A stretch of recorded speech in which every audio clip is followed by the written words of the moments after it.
নমস্কার বন্ধুরা, হৃদয়রাজের কাব্যমহলে আপনাদের স্বাগত। ফিরে এলাম আমার স্বরচিত কবিতা নিয়ে, সঙ্গে থাকুন। কবিতা ঘুমোঘরের খেলোয়াড়। ঘুমোঘরে লাথি মারে জনি খন্দকার, গোল গোল বলে করে মহাচিৎকার। পাশে শুয়ে নিদ গেছে তাহারও রমণী, সে কথা তো ভুলেই গেছে ঘুমের ঘরে জনি। বল ভেবে লাথি মেরে বলে ওঠে গোল, এক লাথিতে রমণী তার গড়ায় মাটির কোল।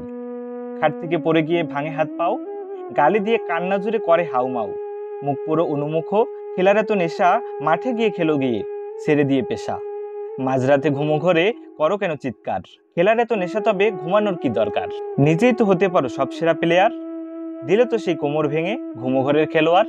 ঘুম ভেঙে জনি ভাবে পরিচিকার পাল্লায়, মাজা গেল গেল বলে রমণী তার চিল্লায়। কোথায় সে মাঠে নয়, আসছে বসে খাটেতে, এতক্ষণে গোল দিছে আবেগের মাটিতে। তবে কি সে ঘুমো ঘরে খাট ভাঙা খেলোয়াড়, লাথি মেরে বউ ফেলে গোল মারা প্লেয়ার।